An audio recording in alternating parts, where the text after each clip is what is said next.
आपका स्वागत है। नवीनतम अपडेट, ब्रेकिंग न्यूज और जम्मू क्षेत्रों में घटनाओं की गहन कवरेज के लिए हमारे साथ बने रहें। हमारी टीम आप तक सटीक और समय पर जानकारी पहुंचाने के लिए समर्पित है। हमारे साथ अन्वेषण करें क्योंकि हम उन कहानियों को नेविगेट करते हैं जो आपके लिए महत्वपूर्ण। जम्मू ई बस सर्विसेज। गृह मंत्री अमित शाह ने आज गुरुवार को जम्मू स्मार्ट सिटी लिमिटेड द्वारा खरीदी गई 100 ई बसों का उद्घाटन किया।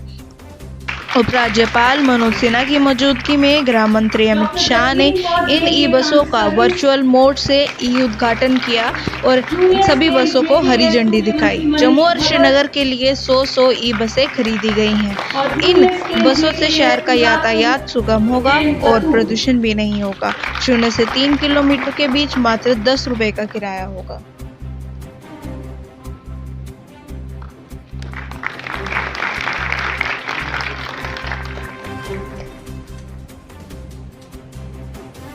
बदलता जम्मू कश्मीर के उद्देश्य सपनों को पूर्ण करते हुए जम्मू कश्मीर सरकार रोजगार से विकास और समाज कल्याण तक सभी क्षेत्रों में बेहतर प्रदर्शन कर रही है।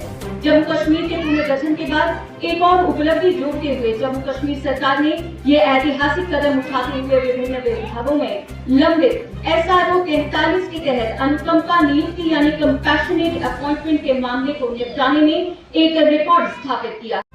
विकसित भारत साल 2047 का उद्देश्य आज़ादी के 100वें वर्ष यानी कि साल 2047 तक भारत को एक विकसित राष्ट्र बनाना है। यह दृष्टिकोण आर्थिक विकास, सामाजिक प्रगति, पर्यावरणीय स्थिरता और सुशासन सहित विकास के विभिन्न पहलुओं को शामिल करता है। विकसित भारत संकल्प यात्रा द्वारा निकाली गई IEC वैनों ने पिछले 2 दिनों में मुट्ठी भर गांवों को कवर किया है, जिससे लोगों तक पहुंच बनाई गई, जागरूकता पैदा की गई है और स्वच्छता सुविधाओं, आवश्यक विद्युतीय सेवाओं, बिजली कनेक्शन, LPG सिलेंडर तक पहुंच, गरीबों के लिए आवास जैसी कल्याणकारी योजनाओं का लाभ प्रदान किया गया। गणतंत्र दिवस को लेकर अंतर्राष्ट्रीय सीमा IB से लेकर नियंत्रण रेखा LOC तक सुरक्षा का अभेद चक्र विकसित किया गया है।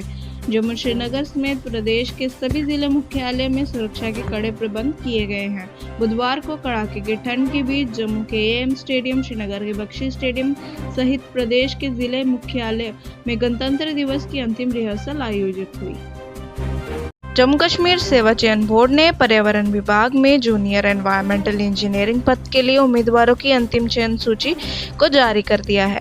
विभाग ने 22 मार्च 2020 को 5 पद भरने के लिए बोर्ड को रेफर किए थे। बोर्ड ने 4 जून 2021 को पद के लिए विज्ञापन निकाला। 5 नवंबर 2023 को लिखित परीक्षा आयोजित की।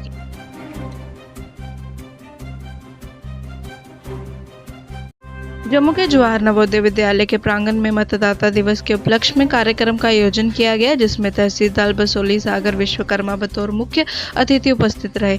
इस अवसर पर जवाहर नवोदय विद्यालय के प्राचार्य जयपाल सिंह, भिन्न भिन्न विभागों के अधिकारी, कर्मचारी, स्थानीय नागरिक और भिन्न भिन्न स्कूलों के छात्र उपस्थित रहे। भिन्न भिन्न स्कूलों के 11 छात्र छात्राओं ने मतदाता दिवस के बारे में अपने विचार रखे। जम्मू कश्मीर देश को कश्मीर से रेल नेटवर्क के जरिए जोड़ने को लेकर युद्ध स्तर पर जारी काम के बीच रेलवे निरंतर आगे बढ़ रहा है। इसे लेकर रेल सुरक्षा आयुक्त CRS एक बार फिर से 111 किलोमीटर बनिहाल कटरा रेल खंड के निरीक्षण के लिए 30 जनवरी को आ रहे हैं। वे रेल परिचालन के लिए आवश्यक सुरक्षा प्रबंधों का जायजा लेंगे। जम्मू कश्मीर में अशांति फैलाने और सांप्रदायिक सौहार्द को खराब करने को लेकर सिद्धड़ा पुलिस ने नगरोटा पुलिस थाने में 3 लोगों, जिनमें एक युवती शामिल है, पर धार्मिक भावनाओं को आहत करने का मामला दर्ज किया है।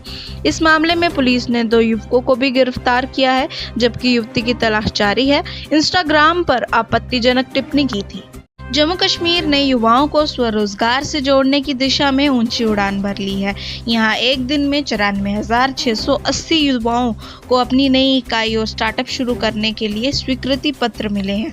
अब यहाँ के युवा अपने सपने और आकांक्षाओं को साकार कर पाएंगे और इसके साथ ही अन्य लोगों को भी रोजगार उपलब्ध करवाएंगे। हैदराबाद में 5 मैचों की सीरीज के शुरुआत टेस्ट के पहले दिन इंग्लैंड ने भारत के खिलाफ शुरुआती विकेट खो दिए। क्रिकेट, भारत और इंग्लैंड के बीच 5 मैचों की सीरीज का पहला टेस्ट हैदराबाद के राजीव गांधी इंटरनेशनल स्टेडियम में चल रहा है। इंग्लिश कप्तान बेन स्टोक्स ने टॉस जीतकर पहले बल्लेबाजी करने का फैसला किया। इंग्लैंड ने पहली पारी में 8 विकेट के नुकसान पर 200 रन बनाए।